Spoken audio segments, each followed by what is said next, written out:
Está no ar mais um episódio do Pode Crescer, o podcast da Casa do Bom Menino. Um espaço para a gente conversar sobre educação, transformação social e tudo que ajuda a nossa comunidade a florescer. E hoje a conversa é com alguém que une conhecimento, experiência e fé. Ele já atuou como capelão, já esteve dentro da sala de aula e hoje cuida de um dos pilares mais importantes da nossa sociedade, a educação pública. Recebo aqui Lino Batista de Oliveira, secretário de Educação de Arapongas.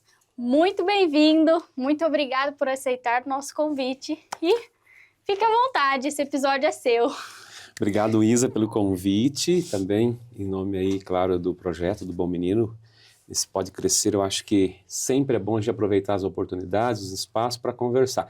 Ainda mais conversar sobre um tema tão bonito, tão importante quanto a educação e cada vez vem sendo mais importante ainda. Então, a gente não pode perder as oportunidades na vida, né? E a oportunidade de falar de coisas boas tem que sempre ser aproveitadas. Então, eu estou aqui para aproveitar esse espaço. Já agradeço a você pelo convite, agradeço também ao projeto pelo convite e, com certeza, queremos, nesse tempo que estivermos juntos, né, falarmos bastante de educação e ajudar, claro, o pessoal de casa a nos ajudar a fazer uma melhor educação. Com certeza. E para a gente começar, eu queria entender uma coisa, né?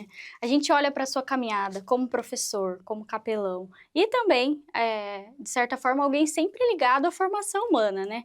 Mas me parece que esse convite para assumir, né, essa posição tão importante veio ali como uma continuidade. Como é que foi esse processo? O que te fez topar esse novo capítulo? O que você pensou? Como é que foi isso? Bom, primeiro assim, eu acho que a gente tem que entender, eu entendo isso e procuro colocar isso na minha vida, né? Eu acho que uma vida que não é feita de desafios, ela não vale a pena ser vivida. Você tem que enfrentar e aceitar. Então, antes de mais nada, foi um desafio isso para mim. E acabei aceitando justamente porque isso é uma continuação daquilo que eu sempre fiz, né? Desde quando eu me ordenei padre, eu lembro que no primeiro ano eu já também ingressei na educação e não saí mais. E quando a gente fala em educação, como você mesmo colocou, a gente está falando sempre em lidar não só com estrutura, não só com papel, não só com conteúdos de conhecimento, mas a gente está falando em lidar com aqueles que são aí os artífices, os sujeitos principais daquilo que nós chamamos de educação, que são pessoas, seja a pessoa do professor, a pessoa das crianças, dos jovens, dos adolescentes. Então não tem como, né? Não tem como não ser humano sendo educador. Acho que a primeira qualidade de um educador é ele entender que ser humano é uma obrigação dele como educador, né? Então, acho que isso é uma primeira lição que você tem que tirar. Então, eu acho que, e como a minha formação sempre foi na área de humanas e sempre mexendo com gente, então isso também ajuda e me deu tranquilidade para enfrentar esse desafio, que é o desafio de estar aí hoje tentando dar a minha contribuição à frente da educação do município, partindo dessa ideia, da ideia de que eu estou mexendo com gente é sempre difícil, né, porque você tira essa xícara aqui, coloca aqui ela permanece. Pessoas não, pessoas você fala com ela agora de manhã, daqui uma hora ela mudou completamente tudo aquilo que havia acontecido, e você tem que estar sujeito a enfrentar isso, e olhar isso não como algo que causa... desestabiliza, algo assim. Não, é normal, é natural que seja assim. Estamos mexendo com pessoas com liberdades, né? E as liberdades, quando a gente mexe com elas, estamos sujeitos a isso. Então isso não pode assustar, isso não me assusta. Eu vejo uma postura, né, de alguém que não se acomodou, né, de certa forma, e não parou ali com os desafios. E falando em desafios, a gente não tem como falar de educação sem pensar, né, em quantas mudanças aconteceram nesses últimos anos, né? Tanto a tecnologia, as redes sociais, as novas formas de se comunicar, isso tudo eu imagino que seja um grande desafio. E eu queria entender, a gente vendo esse cenário atual, o que o senhor enxerga como talvez os maiores desafios mesmo da educação nesse século que a gente está vivendo agora? Eu acho que assim, duas palavrinhas para a gente entender esses desafios. Primeiro, que eles são múltiplos e interligados. O que eu quero dizer com isso? Eu quero dizer com isso que, por exemplo, um desafio na educação. O desafio, por exemplo, de ter uma boa estrutura onde seja executada essa educação. Ela está interligada também com a qualidade da aula. Então, os desafios são muitos, né? Eu acho assim, que se fosse para eu colocar num know-how ou fazer um checklist aí de desafios, eu acho que a gente tem o desafio, por exemplo, com a formação do professor, é um grande desafio. Isso Né? mesmo. A gente hoje não pode pensar em ter um professor sem falar em formação continuada, né? Eu acho que a gente não pode pensar hoje em educação sem falar do desafio, por exemplo, que é a questão da saúde emocional, mental do professor, da criança, dos pais, É dos multifatorial, né? profissionais, é muita coisa. A gente não pode pensar, por exemplo, na educação sem pensar no desafio, por exemplo, de que a educação tem que ser global. Eu não posso educar uma criança apenas ensinando ela a ler ou escrever, porque há fatores culturais, sociais, ambientais que envolvem esse ato de educar. Então, é um outro desafio. Eu acho que a gente pode falar também no desafio que é, por exemplo, as próprias estruturas, o fator climático, para pensar nas escolas do futuro aí, preparadas para isso. Eu acho que a gente tem que pensar na tecnologia. Eu não posso, por exemplo, continuar educando as crianças sem a presença da tecnologia, até porque a educação ela tem que vir pegando carona com a linguagem daqueles que hoje estão sendo educados. E a linguagem hoje da molecada é a linguagem tecnológica. Se eu não adentrar nessa linguagem, que linguagem eu vou usar para me comunicar com aqueles que estão sendo educados? Então, a tecnologia é fundamental e a gente sabe que há um déficit muito grande porque há um problema aí de geração, né? Tem a geração que já nasce tecnológica e a geração dos professores não é uma geração tecnológica. Não acompanha. Então, assim, tem que formar o professor nisso, não tem como não ser. Hoje eu acho também que é um desafio muito grande a questão da desigualdade social, a desigualdade de gênero, a desigualdade racial. Por exemplo, o governo tem estatísticas, né? Acabei de chegar de um congresso em Foz do Iguaçu e de Curitiba, onde o governo tem estatísticas, por exemplo, da desigualdade social que existe entre, por exemplo, você educar uma criança de uma classe A e de uma classe B, o aprendizado de uma criança de classe A, de classe C, o aprendizado de uma criança negra e branca, sabe, ele tem tudo isso já em dados, que mostra que existe ainda uma grande desigualdade, um desnivelamento muito grande dentro de uma sala de aula que precisa ser resolvido. Tanto é que o governo, por exemplo, ele atrelou isso, e aí eu falo educação pública, né? Ele atrelou isso a repassar valores, por exemplo. Né? Hoje, a escola que conseguir reduzir esse tipo de desigualdade, o sistema de ensino, a rede municipal que conseguir, ela consegue atrair mais recursos, por exemplo, mas ela tem que comprovar que está reduzindo essa desigualdade. Então, são desafios. Os desafios são enormes que têm que ser enfrentados, né? Mas aqui no município, por exemplo, o desafio em relação ao qual material pedagógico, o melhor material pedagógico a ser adotado para você chegar e cumprir os objetivos da educação. Nós temos um problema muito sério, né? Não é só de Arapongas, mas é do Brasil como um todo, que é o problema da alfabetização. Nós temos aí dados muito concretos dos institutos, né, que ajudam a educação, de que as nossas crianças que deveriam sair até o final do segundo ano alfabetizadas, lendo fluentemente, não está acontecendo. Nós temos salas de aulas, e isso não é uma, nem duas, nem três, não é de Arapongas, né? Crianças com 25 alunos que 2 saem lendo fluentemente. Então, o déficit é muito grande e o governo está preocupado com isso, a gente não está conseguindo atingir. Temos dificuldades lá no aprendizado de matemática. Matemática é o índice mais baixo que tem, né, de português. Então, os resultados são resultados que levam a gente a ficar cada vez mais preocupado onde nós queremos chegar, né, com essa educação. Mas isso é o que é? Isso é a somatória de vários fatores. Não existe, assim, uma receita, entendeu? O que existe é você saber conciliar várias variantes, equilibrando todas para que o resultado final seja o melhor possível. Meu Deus. É desafiador, né? São muitos fatores envolvidos. E tem uma frase que eu ouço muito, que as pessoas dizem assim, né? Que os jovens são o futuro, mas eles já estão no presente, vivendo e construindo o agora. E aí vem o meu questionamento, né? Como é que a escola, ela pode, então, incluir essa escuta no dia a dia, entendendo a quantidade de fatores que já são desafios para essa educação na sua base, né? O integral, o básico ali já é desafiador. Como é que a gente, então, traz esse jovem, traz esse adolescente, né? O que o senhor acha? O que o senhor fala sobre isso? Então, eu acho que, às vezes, né, o comentário é sempre, ou sempre a gente fala que o jovem não compreende, né? Mas eu acho que talvez não seja o jovem que não compreende, somos nós que não estamos conseguindo falar a mesma linguagem que eles falam. Ou até mesmo insistir no modelo de educação que não vem ao encontro daquilo que é a real necessidade. Eu acho que a gente precisa aprender a escutar aquilo que vem dos jovens, né? Das diversas formas, seja dos meios sociais, das redes, das rodas, da própria escola. Eu acho que o adolescente, o jovem, ele tem algo a dizer, ele diz, só que muitas vezes no meio educacional ainda conservador, tradicional, que às vezes não quer mudar, que tem dificuldade. Eu vejo isso às vezes com os professores, né? Você chega com uma metodologia nova, com uma proposta nova de ensino, é muito difícil. Primeiro você tem que fazer um trabalho de convencimento do professor, né? E o professor muitas vezes, por insegurança, né? Eu vi isso agora, por exemplo, na questão dos recursos tecnológicos, a pandemia mostrou muito isso pra gente, né?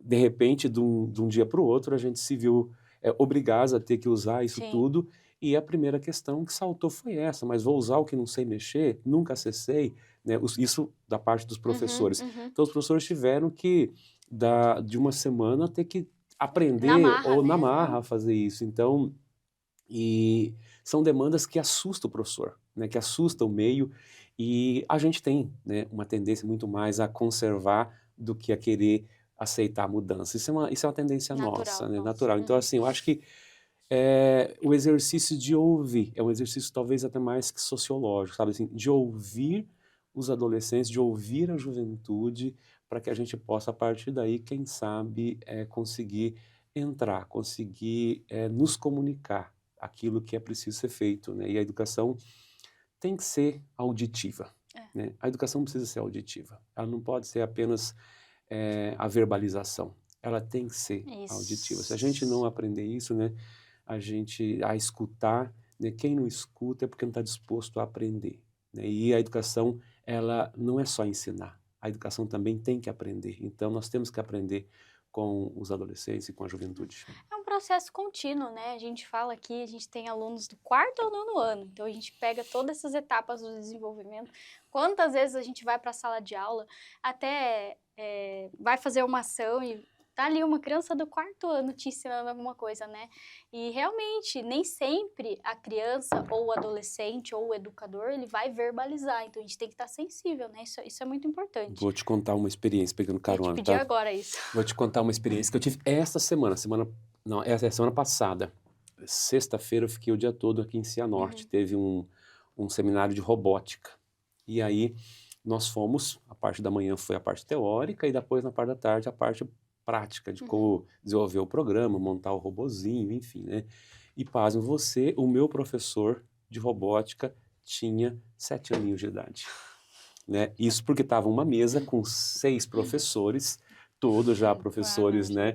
E o nosso professor, literalmente o nosso professor, era um piazinho de 7 anos que, né, nos ajudou a entender como fazer aquela programação, como... Percebe que virada de... Estar preparado para isso, né? Ser desafiado para isso é muito... Então é uma experiência, até contei para certos amigos, falei, olha, como é diferente, né? Você participar dessa experiência, onde você vê, e aí como professor aceitar muitas vezes essa inversão, né? Então é uma experiência legal de ser partilhada para ver como que as coisas vão mudando. É o que você falou, né? A gente tem que estar disposto a aprender. E o futuro é agora, né? Eles têm o algo futuro para está acontecendo, né? Está acontecendo. E a gente falou bastante sobre isso e eu queria voltar nesse assunto que é a tecnologia. A gente sabe que a tecnologia chegou para ficar e quem não se adaptar vai ficar para trás, né? Mas tem uma situação que me chama a atenção. A gente fala de tecnologia, inteligência artificial. Essa semana já saiu inúmeros vídeos de situações históricas que aconteceram, que estão sendo reproduzidas, e ao mesmo tempo isso é maravilhoso, mas ao mesmo tempo isso também é muito perigoso, né? Mas o que eu queria te perguntar é até que ponto a tecnologia ela pode ser aliada, sim, nesse processo do desenvolvimento, acompanhando toda essa geração, Mas eu vejo que a minha preocupação é o equilíbrio entre a tecnologia como aliada, mas sem substituir esse contato humano, que é tão necessário. O senhor acha isso possível? Ó, Será primeiro, que a gente não vai se perder ali em algum momento? eu acho assim que o parâmetro é esse, eu sempre tive isso como parâmetro, que é o parâmetro seguinte, entender que a tecnologia, ela não é um fim em si mesma, que a tecnologia na educação, ela é sempre meio, ela nunca tomará o lugar Perfeito. do professor. Por quê? Porque ela sempre fará essa posição, ela estará na situação de mediar, ou seja, de ser um meio, um Uma instrumento, ferramenta. uma ferramenta. Eu acho que se a gente não perder isso como parâmetro, a gente não tem que ter medo da tecnologia. Eu digo isso sempre para o estudante, né? Você tem que usar a tecnologia como instrumento, como ferramenta. Agora, não querer que a tecnologia faça por Substitua. você aquilo que você tem que fazer, né? Se você não fizer, porque, e aí eu uso até eu gosto sempre, quando eu falo com pedagogos, né, e enfim, com os estudantes também, gosto de abrir minhas aulas, trabalho com filosofia, gosto de dar sempre as aulas, falo assim, olha gente, aqui é o seguinte, vou falar para vocês sobre a questão do conhecimento, eu falo assim, ó, o conhecimento tem que lembrar o que o velho Sócrates dizia. E o Sócrates pega, ele diz assim, ó, o conhecimento a gente tem que comparar ele como uma parteira, uma mulher em trabalho de parto, uma parteira. Ele ainda falava assim, olha, se você pega uma mulher que está dando à luz, quem vai dar à luz é ela. É ela que vai sentir as dores, é ela que vai sofrer, é ela que vai ter que fazer todo o trabalho. Agora, quem é a parteira na história? A parteira na história é aquela que vai ajudar a criança a vir fora. Mas quem vai ter que colocar a criança para fora, quem vai ter que passar pelo processo, pelos 9 meses de gravidez, quem vai ter que sentir as dores, não é a parteira. A parteira só ajuda. Entendeu? Que é o papel do professor, o papel do pedagogo, o papel hoje da inteligência artificial. Eu posso dizer, a inteligência artificial é uma parteira na hora da produção do meu conhecimento? Ela é. Eu posso usar ela como uma parteira, como aquela que me ajuda a produzir conhecimento. Agora, eu querer que a parteira, ela produza o conhecimento por mim, isso não vai acontecer. Então, se eu não produzir o meu próprio conhecimento, não é ela que vai produzir por mim. Ou seja, quem tem que ter o filho sou eu. Não é ela que vai ter o filho por mim. Então, eu costumo sempre comparar nesse sentido. Enquanto a tecnologia, nós tivermos clareza que ela é aquela que me auxilia e não aquela que vai fazer por mim, né, no meu trabalho de produção de conhecimento, tá tudo bem, a tecnologia é bem-vinda. Agora, quando nós começamos a observar que, no fundo, as pessoas elas não estão mais produzindo o seu próprio conhecimento e elas estão transferindo para Isso. as ferramentas na produção do conhecimento, aí nós estamos num caminho equivocado, né? E eu vou até mais longe. Você começa a falar, eu me veio uma situação também muito pontual, que se não fizer sentido, você me fala, você também vai me falar, que é a questão da família como protagonista no desenvolvimento. Vou te dar um exemplo. Aqui no projeto, a gente tem muito, eu falo que um pilar fundamental, uma política mesmo dentro do projeto, é trazer a família para esse protagonismo, né? Ou seja, a gente tem os grupos de apoio familiares que acontecem, onde a gente discute com essas famílias os resultados, os avanços, as dificuldades. Então, a gente traz essa família para perto, né, da escola, no caso do projeto. E eu vejo que muitas famílias querem querem participar, né, querem muito ajudar, querem muito acompanhar de perto, e às vezes ficam meio perdidos, né? Ou seja, né, embora a gente tenha essa política, esse hábito, né, que é um dos pilares, eu acredito muito na força que tem, né, essa família também assumir o protagonismo ali dentro do seu núcleo, né, porque é um trabalho coletivo, né, a gente fala que a gente caminha de mãos dadas mesmo, né. Também oferecemos o suporte psicológico não só para o aluno, mas para essas famílias também, tá todo mundo envolvido nesse processo.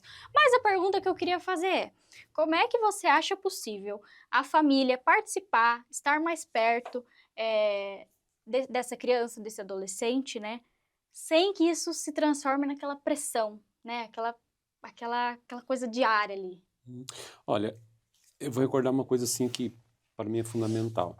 Eu acho que o que a gente tem que fazer com as famílias em relação à escola é aquilo de fazer a família gostar de participar da vida do filho na educação. Acho assim, é o que vocês disse, por exemplo, se a gente não faz as pessoas gostarem, né, elas vão acabar fazendo por obrigação e aí acabam não fazendo. Então, como fazer para você fazer as pessoas se sentirem atraídas por isso, fazendo elas gostarem disso, as famílias gostarem de estar com os filhos. Eu sempre falava para as equipes que trabalhou comigo, né? Isso vamos falar agora lá, vou usar um exemplo da minha vida religiosa, como religioso. Eu falava assim para minhas equipes, olha, faça os pais gostarem, né? Trabalhe com as crianças e as crianças convençam os pais e os pais vêm. Tragam os pais pelas crianças, né? Pode ver, por exemplo, ó, vocês trabalham muito com isso aqui. Vocês trabalham aqui o ano inteiro no projeto, enfim. Quando chega, por exemplo, você vai fazer lá a apresentação das crianças. Os pais estão ali que eles não se cabem. Por quê? Porque eles se veem nos filhos e eles assumem isso. Eu acho assim que como a gente conseguir, não de forma obrigatória, fazer com que os pais assumam o seu papel, eu acho que o caminho é o quê? É torná-los mais protagonistas dentro do processo da própria escola, trazê-los para dentro da escola, mas não como espectadores, porque isso é um erro. Eu falo assim, eu mesmo tiro por mim. Se for para eu ir num lugar, para eu ser espectador, eu vou com uma motivação. Mas se for para eu ir para um lugar onde eu sou o ator, onde eu vou ter que fazer, eu vou com uma outra expectativa. Então, muitas vezes, a escola quer trazer o pai para a escola como espectador, né, como aquele que vem para assistir. E não traz esse pai, o que não é um processo da noite para o dia também, mas não traz o pai como ator. Então, algumas responsabilidades serem mais condivididas da escola com a comunidade familiar local, né? Isso aqui, nós não estamos falando de que tipo de família, tá? Porque hoje família nós temos as mais variadas possíveis, né? Mas seja qual for a estrutura de família, sempre vai caber, seja a escola, ela está preparada para aceitar e para trabalhar com qualquer tipo de família, né? Porque, aliás, uma coisa que se diga, hein? A escola é um lugar privilegiado para desconstruir os preconceitos, né? Eu mesmo, né, eu falo assim, eu venho de uma família altamente preconceituosa e foi a escola que me fez olhar de forma diferente as coisas. Então, a escola ela acaba estando preparada para acolher, né, pela própria dinâmica dela, seja qual for o tipo de família, mas eu acho que falta isso, né? A escola trazer menos o pai como espectador e trazer mais o pai como ator, como protagonista junto com a escola. Isso vai acontecer com todos? Claro que não. Isso vai acontecer da noite para o dia? Claro que não. Mas existe meios da gente fazer isso, né? De tal forma que quando o pai descobre, ele já está apaixonado por aquele mundo, por aquela vida, pelo filho dele ali. Eu acho que o problema é isso, né? Nós temos uma forma de trabalhar com as famílias eventual. A gente chama a família para a escola para eventualidades. E a gente não chama a família para a escola para uma continuidade, para algo, né? Para se relacionar, né? Para se conectar. Não. É verdade. Nós falamos, a família tem que participar da escola. Mas isso a gente faz só em termos eventuais. E aí a gente quer uma fidelidade. Você não vai ter uma fidelidade se a tua relação com a família é uma relação de eventualidade. Nossa, tá bom, né? Então tá. E voltando ainda nessa relação familiar, a gente sabe também que o processo da aprendizagem, ele acontece na sala, mas também muito fora dela, né? O ambiente em casa, a rotina, o sono, a alimentação, isso tudo influencia. Mas a gente sabe que muitas famílias enfrentam ali as demais diversas dificuldades, suas rotinas atribuladas, enfim, cada família vai ter uma limitação. Mas, e nem sempre sabe, né? Como é que pode ajudar esse filho, né? Ter uma atenção ali para esse filho. E o mesmo movimento que talvez a gente esteja dizendo que é o ideal para as escolas de assumir, né? Sem criar essa cobrança, essa situação pontual, como você comenta, mas esse mesmo processo, como é que a gente pode incentivar esses pais a ter esse olhar para dentro de casa, para ajudar os filhos, né? Para apoiar durante todo esse processo, sem o maior desafio, que eu acho que é a cobrança, né, e o conflito. Olha, eu até esses dias falei com os meus professores, diretores e supervisores, assim, olha, vocês falam de resultados de ensino e aprendizagem com os pais? Vocês conseguem se comunicar? Porque todo pai, ele, assim como todos nós gostamos de resultado. E aí quando e o pai gosta, o pai sente orgulho de ver os resultados que o Isso. filho vai produzindo. Então, de Uhum, repente, né, eu acho comunicar mais com a família em termos de comunicar mais uhum, resultados. Eu uhum. acho que isso é uma forma que pode fazer com que o pai ele queira acompanhar mais o processo. Mas assim, eu acho que além disso, dessa questão de conversar sobre resultados, eu acho que vocês têm aqui, né, pelo que eu Uhum, entendi, uhum. um processo muito legal que é a questão de escutar, né? A gente precisa escutar porque de repente a gente está cobrando uma situação, uma pessoa, uma família e a gente não tem aquela escuta sociológica. Eu acho Isso. que hoje é fundamental e que a escola ela tem essa escuta sociológica, ou seja, essa escuta do contexto Isso, familiar, exato, né? exato. E isso nos leva, inclusive, a desrespeitar, Uhum, muitas vezes, né? No afã de querer acertar, nós acabamos desrespeitando, por quê? Porque nós não conseguimos fazer essa escuta exato. necessária para a gente compreender. Porque você mesmo disse, é a mais pura verdade. A educação, ela é um processo que vai do fora, do dentro, das relações familiares, extrafamiliares, escolares e Hum, extraescolar. com Não tem certeza. como ser Não diferente, dá né? para separar, né? Não dá. A gente tem que entender o seguinte, a gente mais que ensina, a gente educa, né? Educar é muito mais amplo do que Ensinar. ensinar, do que profissionalizar, do que você vender ou passar um conteúdo. Uhum, Eu acho que essa compreensão tem que ser fundamental. E isso dá uma visão global, que é um dos desafios, né? A educação global é isso. exatamente. Você, você falar numa escola que tem uma visão global, a primeira compreensão é essa. Eu não estou aqui para ensinar, eu estou aqui para educar. E educar é muito mais do que você profissionalizar uma pessoa. Exato.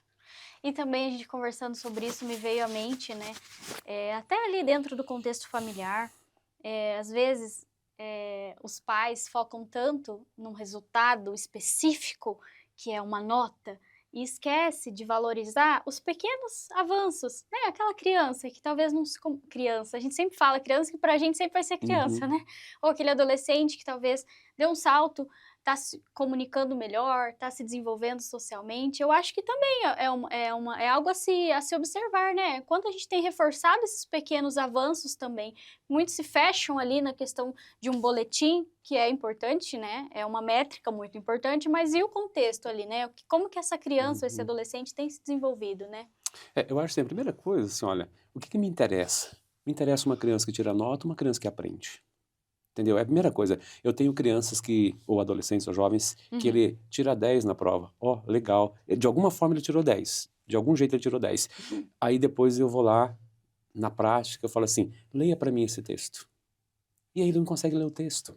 Então, do que adiantou eu ter uma criança com 10 se ela não consegue ler um texto para mim? Então, esse tipo, né, eu acho que o que deve dar mais orgulho para o pai não é ele ver a nota 10 do filho, mas ele ver que o filho Uau.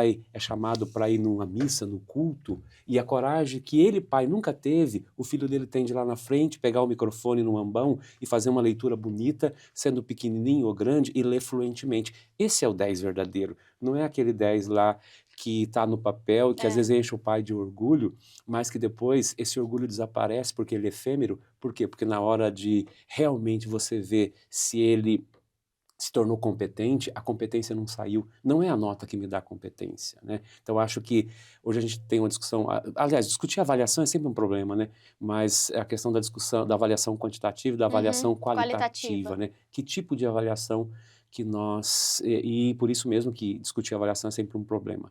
Né? Porque a gente não encontrou também uma melhor forma, Um mas equilíbrio, hoje, né? mas hoje se fala muito nisso, em você fazer avaliação qualitativa, você, por exemplo, olhar os resultados de avaliações não como algo somente negativo, mas hoje você fala em avaliar para quê? Em avaliar não para punir, mas avaliar para ver o que precisa melhorar. Feedback, devolutiva, né? Uma Exatamente. política Aquilo que a devolutiva. gente entende, olha, avaliar. Muito tempo, ouvi uma fala esses dias de um professor da Universidade Federal de Juiz de Fora, ele dizendo, olha, infelizmente, né, isso desde o início da era moderna, nós criamos na nossa cabeça aquela ideia negativa da avaliação, de que a avaliação é coisa ruim. Tanto é que quando chamava você para fazer prova, eu tinha certeza que você ia morrendo de medo. Né? Ou quando, até hoje, Com se certeza, submeter com você numa certeza. avaliação ou eu numa avaliação, ou qualquer pessoa que está em casa nos vendo, quando alguém nos chama para ser avaliado, Pode a saber. gente treme na base. Por quê? Porque a gente tem sempre essa ideia da avaliação como uma coisa punitiva, uma coisa pesada. E hoje se mudou, hoje vem se mudando cada vez mais a ideia da avaliação não como algo negativo, mas da avaliação como algo diagnóstico. Ou seja, eu estou fazendo um diagnóstico para ver no que é que você precisa ainda melhorar. Não é para dizer para você que você não presta, ou que você não serve, ou que você é burro. Né? Não é isso. É ao contrário, é para eu identificar quais pontos faltam para você crescer. É como quando eu faço um curso profissionalizante, seja qual for, e daí me dão lá, sei lá, um curso de montagem, por exemplo, de uma máquina. Vou pegar uma máquina fotográfica, por exemplo, né? E aí eu faço um curso, depois eu vou lá montar a máquina e não consigo montar ela. A partir daquele não montar, o que eu vou descobrir? O que eu preciso ainda aprender para terminar de montar ou montar corretamente. Exato. Isso foi negativo? Não, isso foi instrutivo, isso foi Para os dois positivo. lados, Para os né? dois Até a lados. metodologia, como é que tá, né? Exato. Então, acho que o problema é inverter na verdade. cabeça das pessoas É essa verdade. noção da avaliação como algo negativo, né? E agora a gente chega num ponto que você é autoridade, né? Muito importante que a gente não poderia deixar de falar, que é a importância, né, da espiritualidade, da fé, em toda a sua caminhada, em toda a sua jornada, né? Dentro desses diversos setores, sem dúvida alguma, você tem histórias e inúmeras situações que você pode contar sobre isso. Mas antes de saber, eu queria entender como é que, para essas famílias, né, para nós, enquanto sujeitos, a gente pode desenvolver essa espiritualidade, qual a importância disso, né, em todas as áreas da nossa vida, né? Eu falo assim, parto de um testemunho pessoal, sabe, né? Para falar dessa importância para as famílias da espiritualidade, da fé, independentemente da religião. Digo assim, olha, problemas na vida a gente sempre vai ter, de todas as ordens e tamanhos. Mas há uma diferença de eu enfrentar esses problemas tendo uma espiritualidade, tendo uma fé, de talvez não tê-la. Pelo menos isso te dá uma condição de fortalecimento que faz com que você mesmo, se fosse por tua própria conta, talvez não teria. Então, eu acho que as famílias passam por muitas dificuldades, em todos os sentidos, mas o cultivo da espiritualidade, como talvez a própria palavra nos remete, né? Essa coisa do espírito é algo do incontível, porque o espírito não se contém. Né? Então, acho que quando o ser humano ele é espiritualizado, ele é sempre alguém que é convidado a ser aquele que avança sempre para lá dos limites, porque a espiritualidade nos faz sermos seres capazes de ir além dos nossos próprios limites. Então, acho que quem tem espiritualidade, ele se supera sempre pela espiritualidade que tem, porque o espírito é incontível. O espírito sopra onde ele quer, diria o bom cristão. Eu falo assim para as pessoas que às vezes podemos nos comparar assim como aquela folha seca no outono, caída numa praça, onde não tem nenhum vento e ela ali fica e ali ela vai morrendo, murchando e ali ela vai. Ou eu posso ser aquela folha também neste lugar, só que um belo dia bate um vento que sopra e me recolhe daquela praça e eu me rearranjo. Assim eu acho que é a espiritualidade na vida de uma pessoa, né? Essa coisa capaz de nos tirar desse outono frio e às vezes seco que a vida se torna para nos recolocar no caminho. Então, eu acho que as famílias busquem dar de tudo para os seus filhos, mas também busquem cuidar para que ele tenha sempre essa força, né? Essa coisa de torná-lo sempre com a possibilidade de se transformar. E a espiritualidade tem muito a ver com isso. E aqui eu não estou falando de religião, porque a espiritualidade ela é muito maior do que a religião. A religião é um dos caminhos que as pessoas, na sua liberdade, elas vão escolher para desenvolver a sua espiritualidade. Então a espiritualidade é o gênero, né, o genérico, e as religiões não. As religiões são os caminhos que você escolhe para poder potencializar, alimentar essa espiritualidade, porque a espiritualidade já é algo nosso. A espiritualidade é natural. Todos nós nascemos seres espirituais. E assim como a gente alimenta o corpo e a mente, não há dúvida de que eu preciso alimentar isso que já está em mim. E quanto mais eu fizer isso, melhor para mim, né? Mais refrigério para mim. Então, acho que as famílias não podem se descuidar desse alimento, com certeza, né? Muito bonito, né? Ver por esse lado. E a gente está caminhando para o fim, mas eu não posso encerrar sem te perguntar uma outra coisa também, ainda sobre o tema da educação. Eu queria muito ouvir sua opinião sobre isso, que é a inclusão. Então, eu queria entender, do seu ponto de vista, quais seriam esses verdadeiros desafios para que a educação seja de fato inclusiva. Olha, Isa, eu acho que para nós termos uma educação inclusiva, a primeira coisa é falar na igualdade. Eu acho que de todas as formas, a igualdade social, a igualdade racial, a igualdade de gênero, se não houver dentro de uma sala de aula, isso não é possível a gente falar de inclusão, né? Porque se isso continua existindo, a gente vai deixar sempre alguém de fora. Mas dentro de uma sala real, na real situação de uma sala de aula, eu acho que a inclusão passa muito também pela sensibilidade do professor, pela sensibilidade do educador e da escola. Conta um fato para você que muito marcou minha vida e tem a ver com inclusão. Se me perguntasse qual fato marcou sua vida, eu acho que é um fato inclusivo. Eu, quando eu comecei numa escola, morava no sítio e me lembro sempre de uma professora chamada Decleide, que era minha professora do ensino infantil. E eu lembro que quando eu fui matriculado na escola, eu fui por quê? Porque um dia alguém da prefeitura chegou e falou para minha mãe e meu pai assim, ó, ou o senhor matricula ele na escola ou o senhor vai perder o leite que o senhor ganha. Né? E a partir desse dia, o meu pai me levou para a escola e eu cheguei naquela escola e eu não sabia que lugar ocupar. Eu me senti mal porque não era aquele o meu mundo no primeiro momento, né? E naquele tempo, claro que diferentemente de hoje, o bullying acontecia com outro nome e isso vai fazendo você ficar dentro de uma sala de aula, às vezes, né, ficando lá no teu canto, às vezes nem querer voltar. E piorou, que eu lembro que, como era da roça, a professora fez aniversário e um belo dia eu trouxe uma abóbora para a professora. Né? Para quê? Aí pronto, né? Desse dia em diante a minha vida na escola acabou e na sala de aula, porque foi motivo de chacota o resto do ano, né? E eu lembro que quando eu fiz isso, eu falei pro meu pai assim, eu não vou voltar mais para a escola, eu não vou voltar. Eu não queria voltar. E eu lembro que daí eu voltei no dia seguinte e a professora reparou isso. A professora notou aquilo que tinha acontecido. E a professora percebeu em mim que eu seria aquele que não continuaria. E aí ela me chamou num canto, né, e parou a sala de aula e foi agradecer o presente que eu dei para ela e me deu uma atenção toda especial naquele momento e foi essa atenção especial que fez com que eu não largasse da escola e que eu nunca mais esquecesse dessa professora, porque ela foi a professora que me apresentou à sociedade, que me apresentou a minha profissão, que fez eu ser o que eu sou até hoje, porque se fosse por mim e pela minha família, e se não fosse a atenção dessa professora, eu tinha voltado lá para a minha roça, e tinha voltado para a enxada, e tinha voltado para a minha vidinha de sempre, e não teria continuado. Então ela me incluiu, porque ela foi sensível, porque ela fez com que os outros compreendessem, né, a minha situação, e daquele dia em diante eu nunca mais deixei a sala de aula e eu nunca mais também esqueci a pessoa dela. Então, não foi porque ela era uma boa professora intelectualmente, não foi porque ela tinha melhor metodologia, não foi porque ela tinha melhor didática, não foi porque ela era, seja lá o que for. Ela foi humana. Simplesmente porque ela foi sensível, porque ela cuidou de um aluno que precisava mais, para continuar na escola, precisava mais do que um caderno, mais que um lápis, mais do que qualquer coisa. Precisava de alguém que desse essa atenção, fosse sensível, enfim, que incluísse, que acolhesse. Então, isso me salvou como pessoa, me salvou como profissional, me salvou como alguém que está ainda aprendendo, né, e continua aprendendo, e me salvou para aprender a dar valor na educação.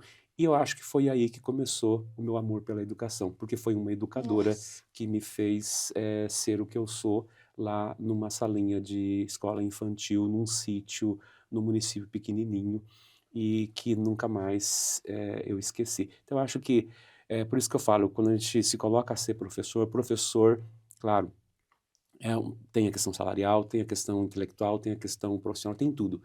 Mas, principalmente professor de criança, professor de infantil, e eu tenho vivido essa experiência agora. Ser professor é uma missão. E quem assim não entende está no lugar errado. Não é só o trabalho, não é só ensino e aprendizagem. Professor é uma missão. E hoje, e com uma criança ainda mais ainda, é uma missão de cuidar, é uma missão de acolher, é uma missão de incluir. e a gente pode estar salvando muitos, né, que se não tiver esse acolhimento talvez ficaria pelo caminho. Então essa é a minha experiência, né, como criança, e isso marcou muito, muito a minha vida, né?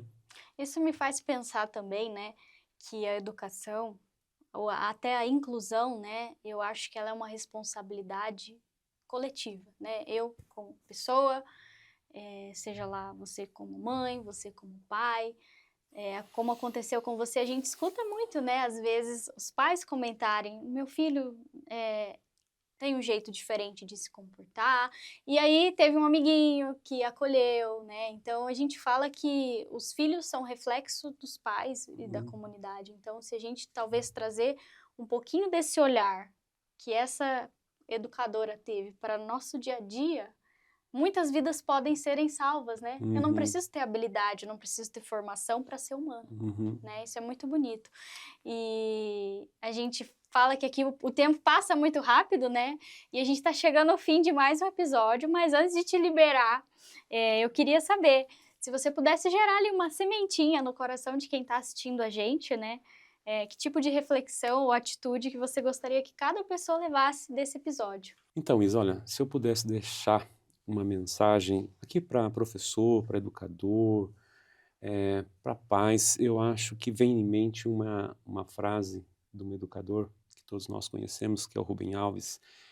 O Rubem Alves, um dia perguntaram para ele sobre, né, o que é educar uma pessoa. Ele disse assim, ó, a educação, ela é uma experiência de amor, ela é uma experiência de criatividade, ela é uma experiência de despertar a curiosidade nas pessoas. Então, dizer, né, a todos que são envolvidos, dos pais aos profissionais, né, eduque com amor.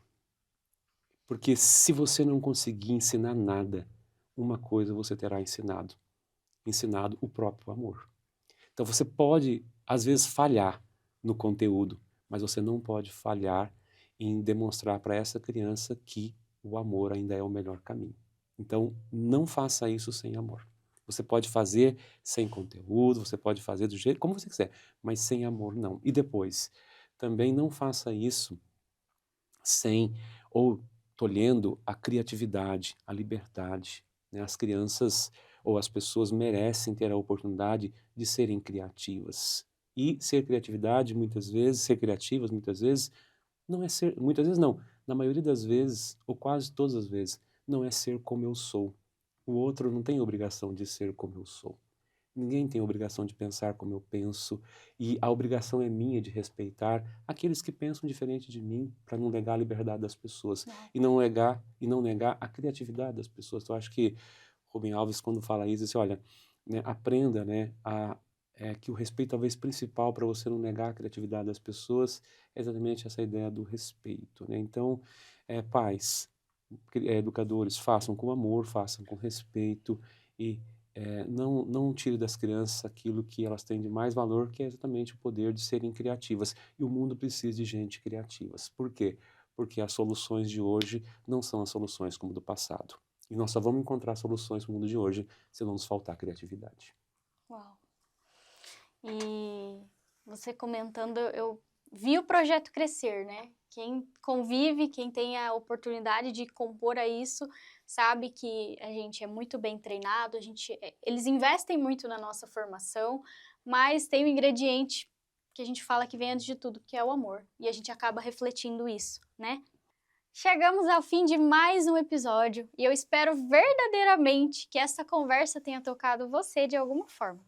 Acreditar na educação é também acreditar no futuro, e o Projeto Crescer vive esse compromisso todos os dias. E se você quer conhecer de perto as frentes que a gente desenvolve, apoiar, patrocinar ou caminhar junto com a gente, é só apontar a câmera do seu celular para o QR Code que estará aparecendo na tela, ou acessar o link disponível na descrição. Vamos juntos levar esse projeto ao máximo de pessoas possível. Nos vemos no mês que vem. Tchau, tchau!